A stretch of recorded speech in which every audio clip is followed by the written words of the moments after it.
Cut cut cut cut cut भाई वो। तो आज हम लोग रोटेशनल डायनेमिक्स में फिक्स्ड एक्सिस रोटेशन के बारे में चर्चा करेंगे।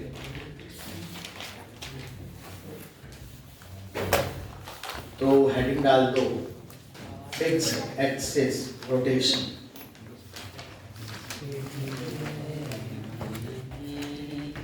Of a rigid body.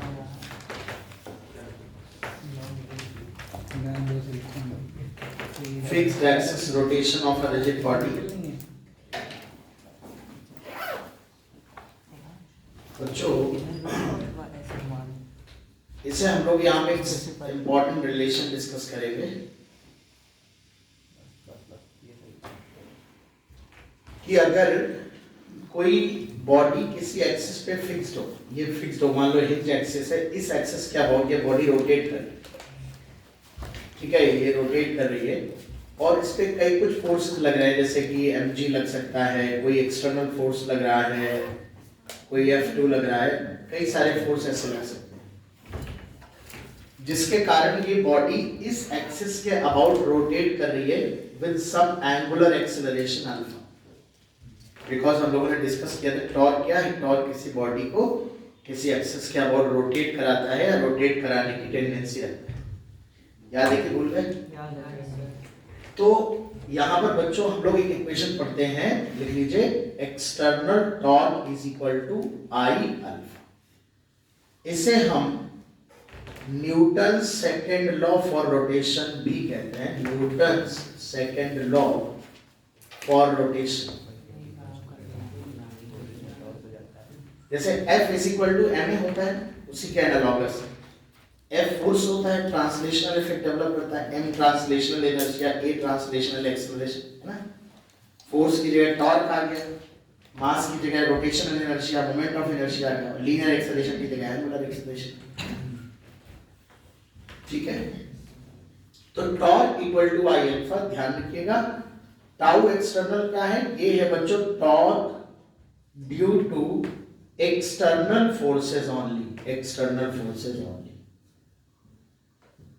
Internal force का क्यों नहीं, क्योंकि इंटरनल फोर्स का जो रिजल्टेंट टॉर्क होता है वो जीरो होता है, क्योंकि जो एक्शन रिएक्शन पेयर होते हैं, हमने बताया जैसे इंटरनल फोर्स किसे कहते हैं, जिसका एक्शन रिएक्शन दोनों सिस्टम पे लगा है, तो उनकी लाइन ऑफ एक्शन भी सेम होती है। तो न सिर्फ नेट फोर्स जीरो होता है, इंटरनल फोर्सेस का रिजल्टेंट जीरो होता है, बल्कि इंटरनल फोर्सेस का नेट टॉर्क भी जीरो होता है, इसलिए एक्सटर्नल टॉर्क ही लिखना। और आई क्या है, आई है moment of inertia of the body about axis of rotation, axis of rotation के about body का moment of inertia है, जिस axis के about body rotate हो रही है उस axis के about moment of inertia है। और खास बात ये है, नोट वाली बात, कि ये जो इक्वेशन, जैसे आपको याद होगा F is equal to ma जब हम अप्लाई करते थे, और सिर्फ रियल फोर्स लेके अगर न्यूटन्स लॉ लगाना हो तो हम हमेशा इनर्शियल फ्रेम ऑफ रेफरेंस में लगाते हैं। यहां पर भी जिस एक्सिस के रिलेटिव में हम अप्लाई कर रहे हैं, यहां पर इसके रिलेटिव में ये फिक्स्ड एक्सिस है, ये इनर्शियल एक्सिस, ये नॉन एक्सेलरेटिंग एक्सिस है।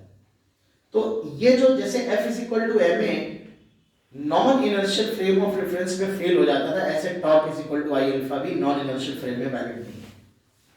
तो आप कह सकते हो टॉर्क इज इक्वल टू, अगर रियल फोर्सेस के torque is equal to real forces के external torque, I alpha is not valid. ऐसे रियल लिखेगा नहीं, मैं आपको जानबूझ के लिख रहा हूं, सिंपल लिखेगा, बताओ torque equal to I alpha क्या इनर्शियल नॉन इनर्शियल फ्रेम में वैलिड है, तो answer is no, is not valid in non inertial frame of reference. मतलब अगर हम non inertial frame of reference में अप्लाई करेंगे तो ये वैलिड नहीं होगा। फॉर एग्जांपल, मान लो जिस एक्सिस के अबाउट हम बॉडी पे टॉर्क अप्लाई करें, उस एक्सिस का तो अपने आप का एक्सेलरेशन, मान लो P पॉइंट अबाउट लगा रहे हैं, P पॉइंट एक्सेलरेटिंग, जिस एक्सिस के अबाउट हम अप्लाई कर रहे हैं torque equal to I alpha, it has some acceleration. ऐसी परिस्थिति में torque is equal to I alpha inertial frame of non inertial frame of reference में वैलिड नहीं होता। क्यों नहीं वैलिड होता है? क्योंकि जब हम रियल टॉर्क लेते हैं तो हमें करेक्ट आंसर नहीं देता है ये इक्वेशन। तो यहाँ पर हम इसे वैलिड बनाने के लिए, जैसे न्यूटन्स लॉ को वैलिड बनाने के लिए सूडो फोर्स का प्रयोग करते थे, ऐसे सूडो टॉर्क का प्रयोग करते। तो यहां पर क्या हो गया बेटा सेकंड पॉइंट कि if we want to use torque बराबर I alpha in a non inertial frame of reference, we must consider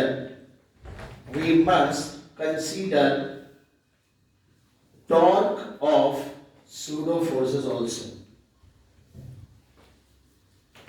हमें pseudo forces के टॉर्क भी लेने चाहिए। जैसे फॉर एग्जांपल बेटा क्या लिख सकते हैं, तो टॉर्क जैसे नॉन इनर्शियल फ्रेम में रियल फोर्सेस के टॉर्क तो लेंगे ही लेंगे, सूडो फोर्सेस के टॉर्क भी लेंगे, तब जाके आई अल्फा ये इक्वेशन वैलिड होगी, तब जाके ये वैलिड होगी। बताया बेटा? Yes sir. तो मुद्दे की बात ये है सूडो फोर्स कहां लगाएंगे। जैसे मान लो बेटा ये वाला एक्सिस था हमारा और इसके पास कुछ एक्सेलरेशन था।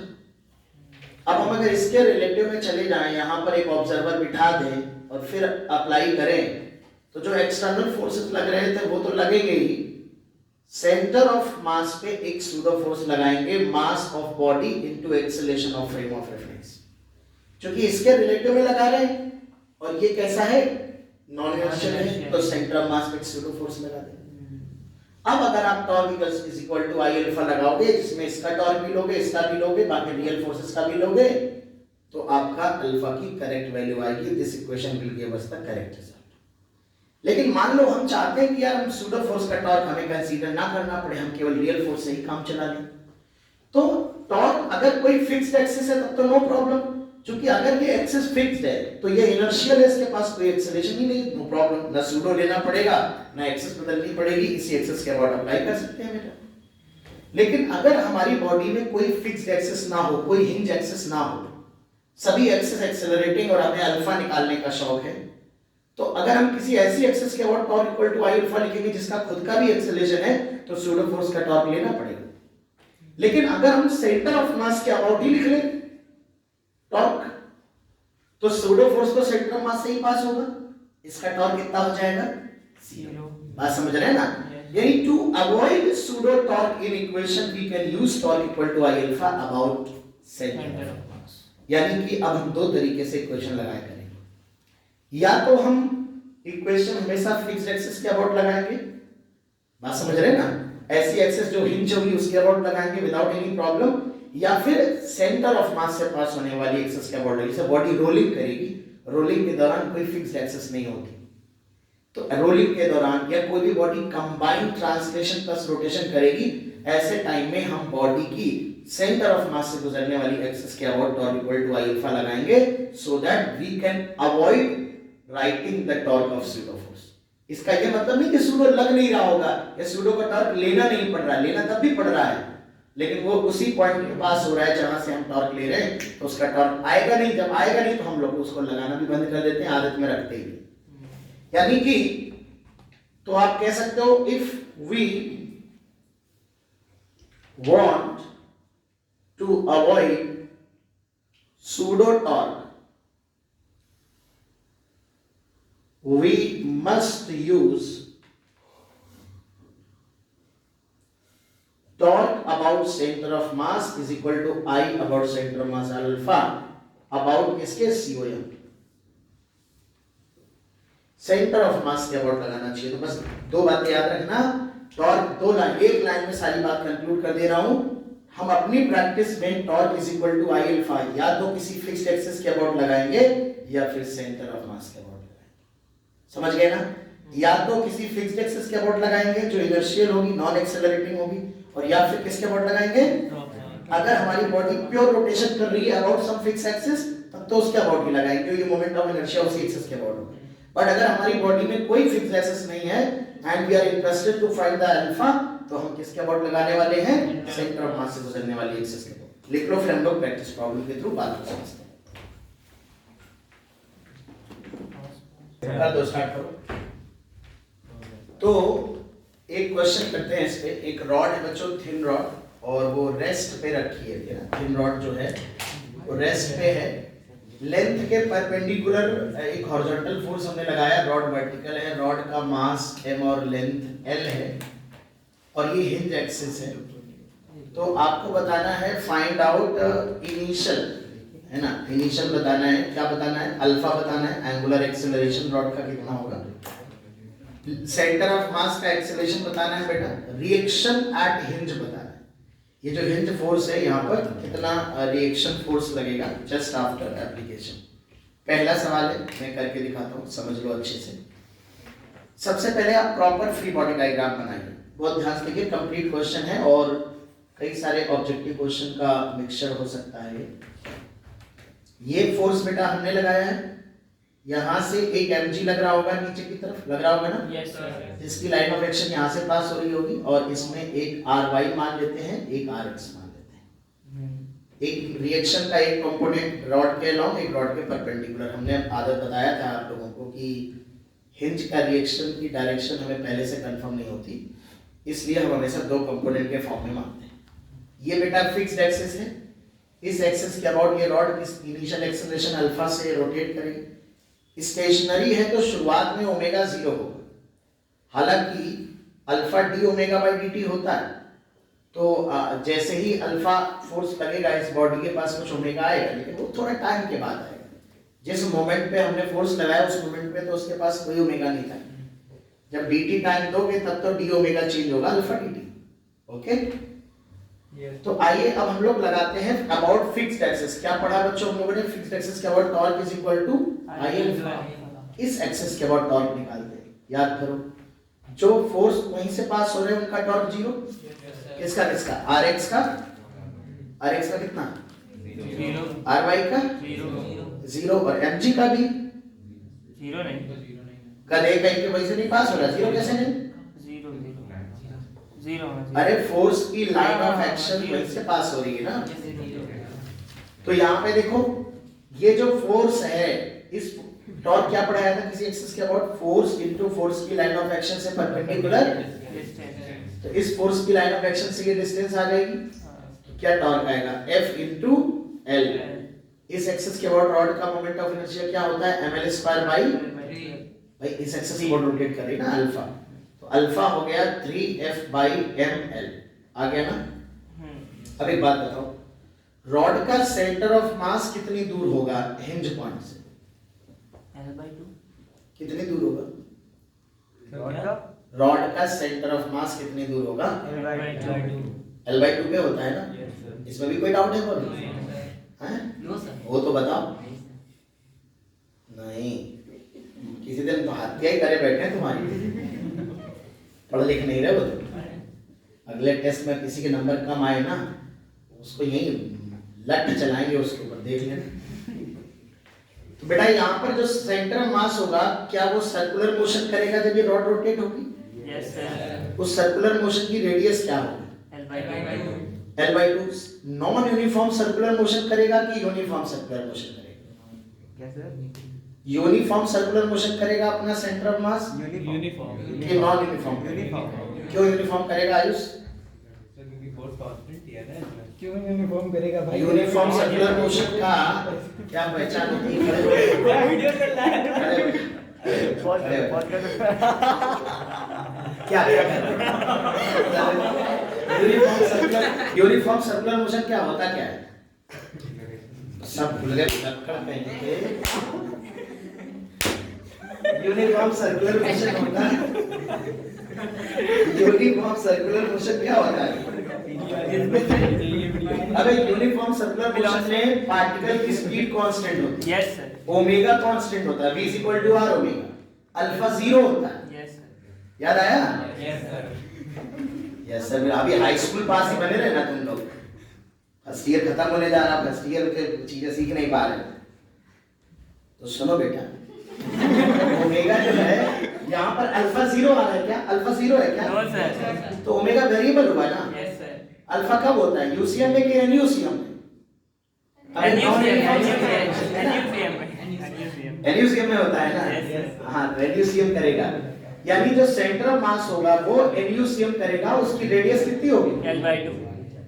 यहाँ पे मैं दिखाता हूँ, यहाँ का सेंटर ऑफ मास हमारा, ये रेडियस L/2 है, ये एनयूसीएम कर रहा है, नॉन यूनिफॉर्म, और इसकी रेडियस कितनी होगी L/2, ये ऐसे करेगा, यहाँ से यहाँ तक जाएगा, जो भी हो पूरा सर्कल नहीं करेगा वो अलग बात है, बट चलेगा इसी सर्कल में ना। Yes sir.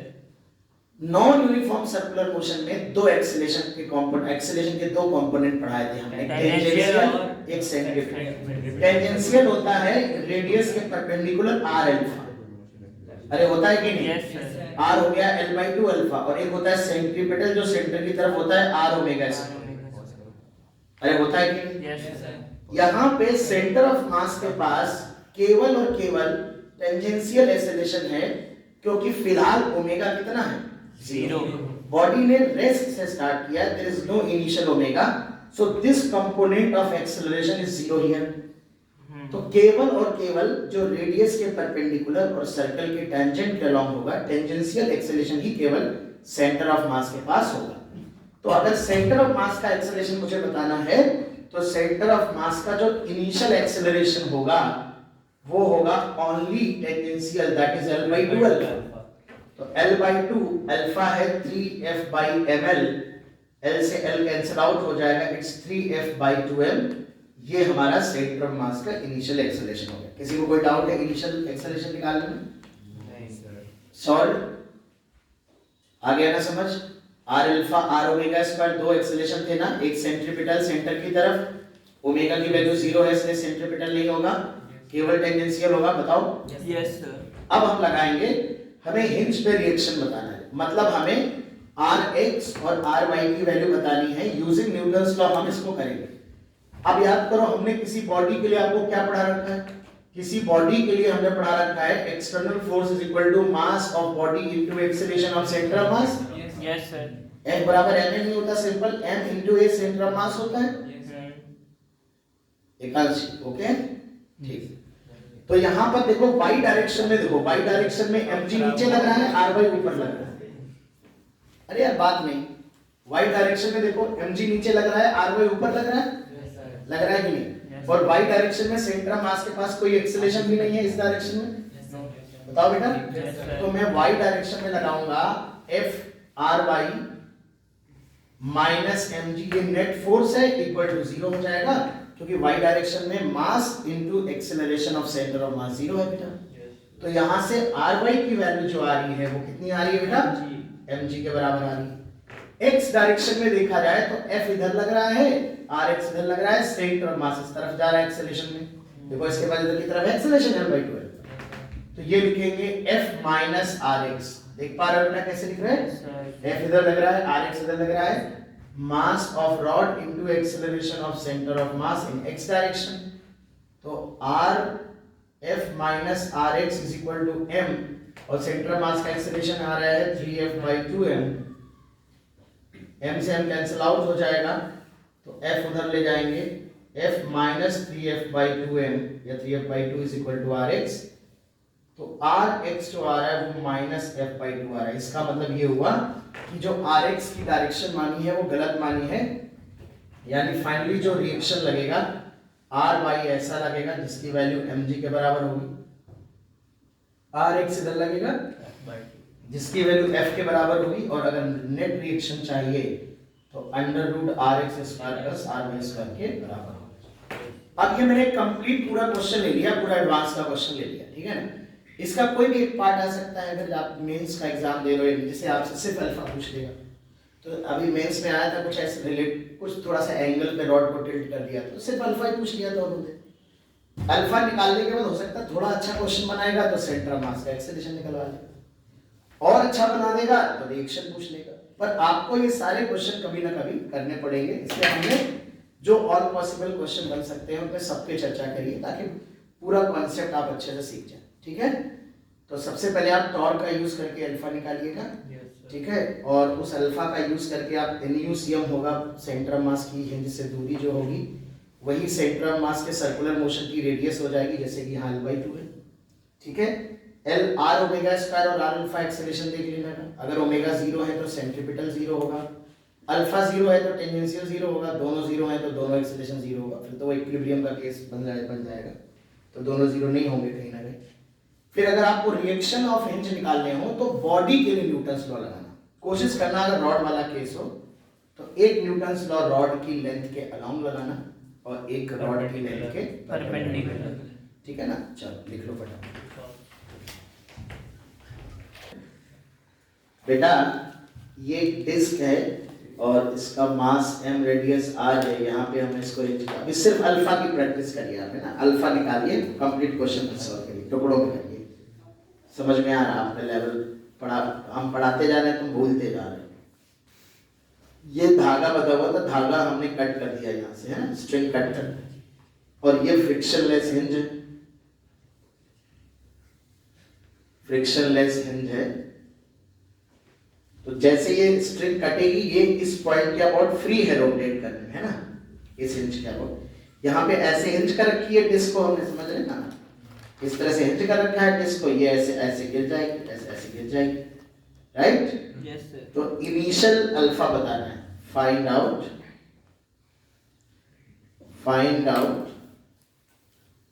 इनिशियल अल्फा बता दो सेंटर मास का एक्सेलरेशन।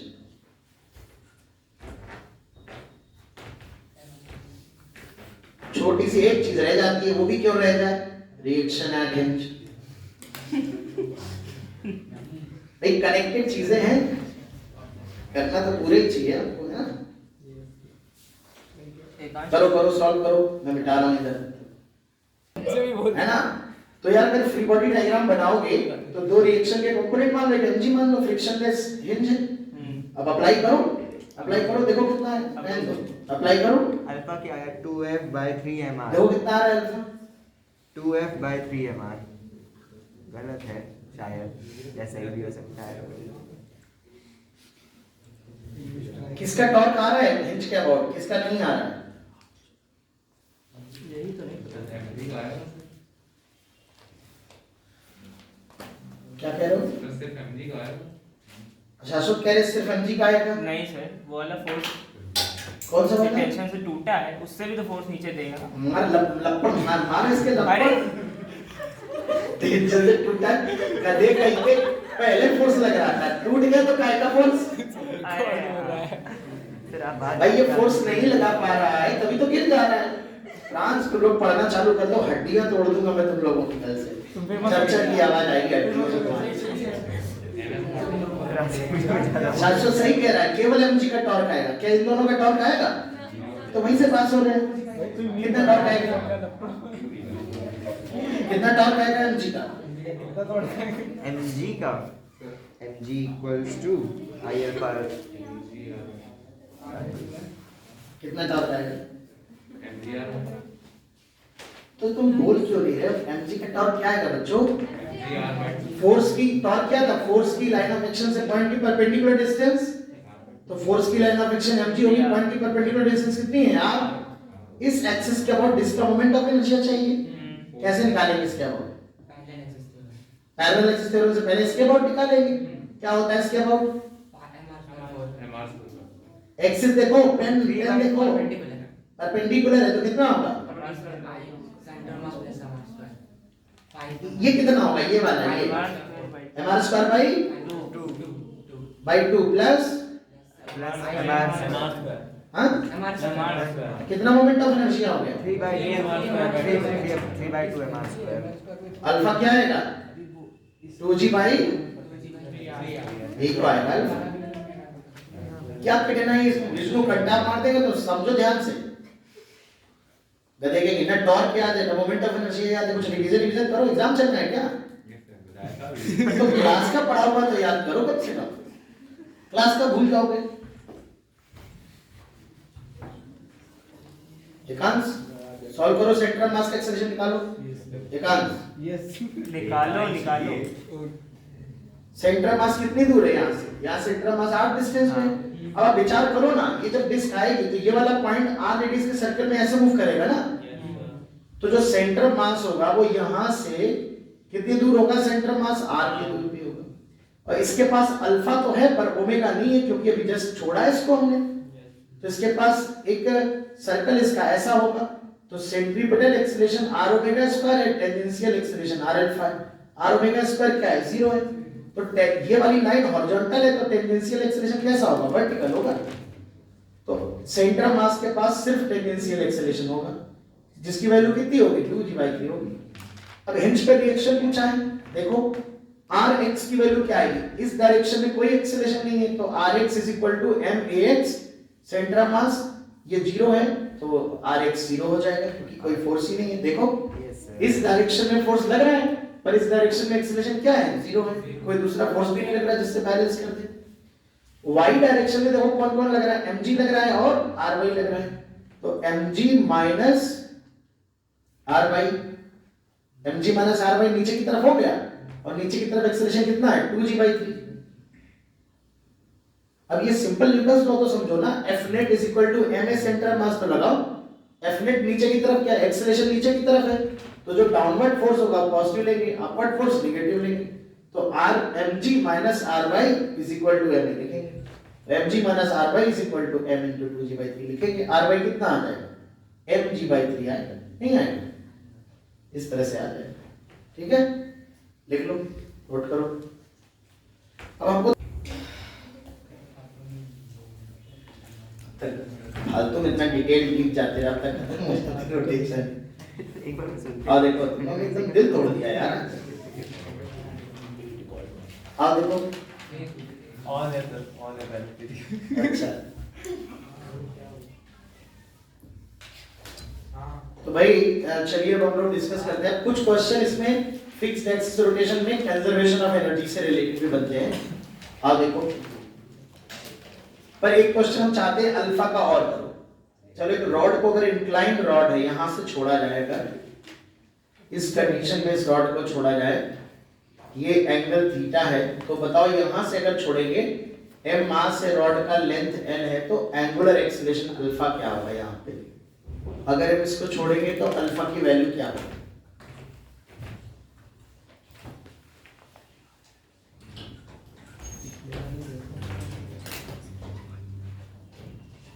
आंसर आएगा? यस सर, आ गया। देखो दो तरह से कर सकते हो बच्चों, अरे अच्छे से समझो यार, एक बेसिक से समझा रहे हैं, एक चीज बेसिक समझा रहे हैं, फिर भी नहीं समझ तो ठीक। तुम लोगों की परफॉर्मेंस ऐसी कि टीचर को डिमोटिवेट कर दे रहे हो तुम लोग। और देखो, हाँ सही, टीचर का भी मोटिवेशन होता है, बच्चे जवाब देते हैं तो उसको अच्छा लगता है, और स्टैंडर्ड दिखाता है। अब तो टीचर सोच रहा बेटा तुम्हें आइडिया ठीक है, तुम कह रहे हो हम बोर्ड के नीचे गिरे जा रहे हो, तुम गिर पड़ रहे हो, दौड़े नहीं पा रहे हो, हमको स्लो होना पड़ेगा। अब देखो दो तरीके हैं, जो रिएक्शन फोर्स लगेंगे वो तो यहीं से पास होंगे, तो उनको तो छोड़ दो, मैं बना भी नहीं रहा, उनका टॉर्क 0 होगा, केवल mg का टॉर्क आएगा। mg इस तरह से लगेगा, बताओ बेटा। Yes sir. अब दो ऑप्शन है, हमने दो तरीके बता दिए, या तो आप mg के कंपोनेंट कर लो, या फिर क्या करो, फोर्स की लाइन ऑफ एक्शन बना लो। फोर्स की लाइन ऑफ एक्शन से परपेंडिकुलर डिस्टेंस ले लो d, है ना। Yes sir. तो torque equal to I alpha में mg को इस b से मल्टीप्लाई कर दो, I है ml²/3 इनटू अल्फा, है कि नहीं। ये है फोर्स की लाइन ऑफ एक्शन से इस पॉइंट की परपेंडिकुलर डिस्टेंस। ये वाला एंगल भी थीटा होगा क्योंकि ये अल्टरनेट एंगल है, यस सर। अरे है कि नहीं। Yes sir. और ये वाली जो लेंथ है वो कितनी है l, तो ये वाली जो d होगी वो सॉरी l/2 है, वो क्या होगी l/2 sin थीटा। तो mg into l/2 sin theta ml²/3 alpha, alpha क्या आ रहा है 3g sin थीटा। एक तरीका तो ये, किसी को ये क्लिक कर जाए। हमने ये भी कहा था कि कई बार परपेंडिकुलर डिस्टेंस निकालने में दिक्कत होती है, तो आप क्या करो, फोर्स के ही कंपोनेंट का डालो। ये जैसे mg लग रहा है, ये एंगल थीटा, ये एंगल थीटा, ये mg के दो कंपोनेंट कर दो, mg cos थीटा और mg sin theta. sin theta, दो कंपोनेंट कर दो।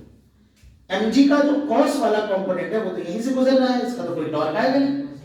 अब आप इसका टॉर्क निकालने की बजाय इन दोनों का टॉर्क निकाल के जोड़ दो, तो mg sin थीटा फोर्स का टॉर्क आएगा, sin थीटा की लाइन ऑफ एक्शन ये है, और परपेंडिकुलर डिस्टेंस सीधे सीधे यही हो जाएगी l/2 is equal to ml²/3 into alpha. बताओ फिर, यही किया था। एक्सिस ऑफ रोटेशन ये है, पहले ध्यान समझो, ये एक्सिस, शॉर्ट में एक्स्ट्रा दिमाग लगा दिया, ml²/3 sin² लिखा। अरे ऐसे रोटेशन होता तब होता है ml², ये ऐसे छोड़ा हुआ, समझो इस एंगल पे रॉड को छोड़ा, ये ऐसे गिरने वाली है, समझ के आ रही है बात, इस तरह से छोड़ा है, इस कंडीशन से छोड़ा है, ऐसे गिरे, तो एक्सिस तो यही है ना, इसी एक्सिस के अबाउट पे रोटेट कर रही है। रोटेशन का जो प्लेन है वो वर्टिकल प्लेन है, तो एक्सिस कौन सी होगी, ये हॉरिजॉन्टल है, इसके अबाउट रोटेट कर रही है। तो ml स्क्वायर बाई 3 रहेगा। अब देखो अल्टीमेटली तौर तो वही आ रहा है, या तो फोर्स लेकर परपेंडिकुलर डिस्टेंस ले लो, या परपेंडिकुलर वाला फोर्स ही लेके डिस्टेंस पूरी पूरी ले लो। अरे समझ पा रहे हो कि नहीं? क्या दोनों बात समझ में है? कोई भी एक लगा सकते थे, ये वाला पहला हाँ जो भी करा है आपने ठीक है। अब सुनो सेंटर ऑफ मास हिंज से कितनी दूर है? L/2। दो एक्सेलेरेशन होंगे, एक ये सर्कल होगा, ये L/2 ओमेगा स्क्वायर अंदर होगा, L/2 अल्फा इधर होगा, और ओमेगा स्क्वायर वाला 0 है, कोई जस्ट छोड़ा है तो सेंटर ऑफ मास का एक्सेलेरेशन आ जाएगा। फिर हिंज के फोर्स निकाल सकते हो। रिएक्शन के दो कंपोनेंट ऐसे मानना, एक रॉड के अलोंग मानना, एक रॉड के परपेंडिकुलर। एक बार न्यूटन्स लॉ इस डायरेक्शन में लगाना, एक बार न्यूटन्स लॉ इस डायरेक्शन में लगाना। इस तरह से एक कंपोनेंट इधर मान लेना Rx, एक कंपोनेंट इधर मान लेना Ry। एक बार न्यूटन्स लॉ रॉड के परपेंडिकुलर, एक बार न्यूटन्स लॉ रॉड के अलोंग, आ जाएगा हिंज का। ठीक है, कंजर्वेशन ऑफ एनर्जी के भी कुछ क्वेश्चन बनते हैं, जरा देखो। फिक्स्ड एक्सिस रोटेशन में जो एनर्जी कंजर्वेशन का क्वेश्चन बनता है, इसको हमने यहां से रेस्ट से रिलीज किया, और जब रॉड हमारी वर्टिकल आ जाएगी, यहां से आते वर्टिकल पोजीशन में आएगी, तो बताना है ओमेगा की वैल्यू क्या है इस वक्त। यहां से हमने इस रॉड को रिलीज किया, रिलीज्ड फ्रॉम रेस्ट, रेस्ट से रिलीज किया है। ठीक है, चलो देखो, रेस्ट से रिलीज किया है। देखो बेटा, ये सवाल जो है वो मैकेनिकल एनर्जी कंजर्वेशन पे है। हिंज पे कोई फ्रिक्शन नहीं है बेटा, तो जब ये रॉड नीचे आएगी तो केवल इस रॉड पे जो ग्रेविटी लग रहा है वो ग्रेविटी ही केवल वर्क करेगा, है ना? तो कंजर्वेटिव फोर्स अगर केवल वर्क डन कर रहे हो तो मैकेनिकल एनर्जी कंजर्व रहती है, और ये रॉड जब रोटेट करते हुए नीचे गिरेगी तो इसकी ग्रेविटेशनल पोटेंशियल एनर्जी घटेगी और रोटेशनल काइनेटिक एनर्जी में कन्वर्ट होगी। तो जिस तरह से जो फॉर्मेट हम लोगों ने पढ़ रखा है कंजर्वेशन ऑफ एनर्जी लगाने का, उसी फॉर्मेट में करेंगे। हमने क्या पढ़ रखा है? Initial potential energy plus initial kinetic energy, final kinetic energy plus final potential. याद है कि भूल गए? हमने ये भी कहा था कि यूनिफॉर्म ग्रेविटी में अगर किसी बॉडी की पोटेंशियल एनर्जी लिखनी हो तो हम उस बॉडी का सारा मास उसके सेंटर ऑफ मास पे कॉन्सेंट्रेटेड मान सकते हैं, mgh अप्लाई करने के लिए, राइट बेटा? तो अगर सुनो, सेंटर ऑफ मास पहले यहां होगा। अब एक बात बताओ, सेंटर ऑफ मास कितनी रेडियस में रिवॉल्व करके आएगा? तो इनिशियल पोजीशन से कितना नीचे आ जाएगा? काइनेटिक एनर्जी 0 है बेटा। Yes sir. अच्छा, rotational kinetic energy about this axis होता है हाफ आई ओमेगा स्क्वायर, पढ़ी है हमने। Yes sir. और ये हो जाएगा initial potential energy minus mgh। अरे होगा? Yes sir. अगर यहाँ पर पोटेंशियल एनर्जी u इनिशियल माना है तो इसका सेंटर ऑफ मास बेटा कितना नीचे आएगा? L/2 नीचे आएगा, तो u इनिशियल माइनस L/2, तो ये half I omega square will be equal to mg L/2। I की वैल्यू आउटपुट कर देते हैं, तो I क्या होगा उस एक्सिस के about ml square by 3। Omega की वैल्यू आ जाएगी √3g डिवाइड बाई। इस तरह से आप एंगुलर वेलोसिटी यहां पे कैलकुलेट करेंगे। आंसर मेरा यही आया था, पता हाँ, नहीं दूसरे तरीके से किया। ठीक है, एक सिमिलर क्वेश्चन दे रहा हूं, एक सिमिलर सवाल करिए। ये तो सर उसमें भी पढ़ा था ना, यूसीएम में हम लोगों ने। ये नहीं था वो, यही था, मतलब वो चीज। अरे वो पार्टिकल के लिए था बेटा। वो पार्टिकल आइए, अब थोड़ा सा सिमिलर क्वेश्चन है, लेकिन इसमें हमने रॉड को हॉरिजॉन्टल पोजीशन से ना छोड़कर इसको 60 डिग्री एंगल से छोड़ा है, रिलीज्ड फ्रॉम रेस्ट। अब आपको बताना है कि find out angular velocity of rod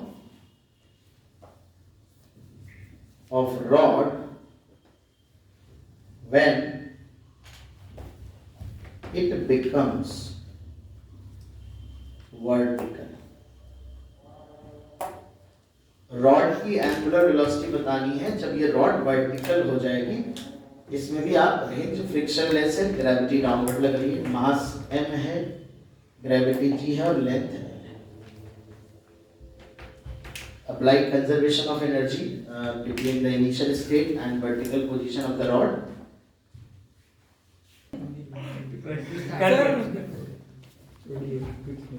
फिर से देखो, पैदल हो तुम लोग। हमने क्या कहा, सेंटर ऑफ मास यहाँ पे था और ये रोटेट करते करते करते यहाँ आएगा, तो centre of mass L/2 radius की सर्कल में आएगा ना, तो हमेशा L/2 की डिस्टेंस पे आएगा। विष्णु ऐसा समझो, ये सेंटर ऑफ मास यहाँ पे था, सेंटर ऑफ मास, तो सेंटर ऑफ मास तो सर्कल में आ रहा है ना बेटा, ये L/2 डिस्टेंस थी 60 डिग्री एंगल पे, फिर यहाँ L/2 पे आएगा, तो हाइट जो कवर करी है उसने, वो यहाँ से यहाँ आने में हाइट तो ये निकालनी है हमको, तो ये वाली जो दूरी है वो L/2 cos 60 है, अरे है कि नहीं? Yes sir. यहाँ से यहाँ आया सेंटर ऑफ मास, यहाँ से यहाँ, ये पूरी L/2 हमें तो ये हाइट से मतलब है ना कितना नीचे आया, यहाँ से यहाँ तक की L/2 है। Yes sir. और ये वाली यहाँ से यहाँ तक इस ट्रायंगल में ये L/2, ये थीटा, ये L/2 cos थीटा, तो L/2 cos थीटा L/2 में घटा दो, L/2 minus L/2 cos theta L/4 आ जाएगा, यानी L/4 सेंटर ऑफ मास नीचे आया है। बताओ शॉर्ट हैं, तुम इतनी छोटी छोटी चीजों में गणित करते हो, ये नहीं रियलाइज कर पाते, तो 7th स्टैंडर्ड की बात है बेटा। आओ, तो इनिशियल एनर्जी काइनेटिक एनर्जी 0 थी, फाइनल एनर्जी क्या है, U initial minus mg, h क्या रख दें, और प्लस काइनेटिक एनर्जी, रोटेशन हो रहा है एंड एक्सिस के about, omega square half I omega square, mg L/4 बराबर ml square by 2 into 3 omega square, omega आ रहा है √3 gl/2 आ रहा है। अरे समझ पाए कि नहीं? पिछले क्वेश्चन का आंसर था ये सर अपॉन में आएगा ना, कौन फाइबर? सर L अपॉन में आएगा ना, 3D/2। अरे L नीचे ही तो लिखा है यार। तुम लोगों को आज तो तुम लोगों ने हमको पंक्चर कर दिया है। क्या कर रहे हो, क्या है आंसर? अभी नहीं किया। ठीक है चलो, दैट्स ऑल। अब टेस्ट आएगा ना।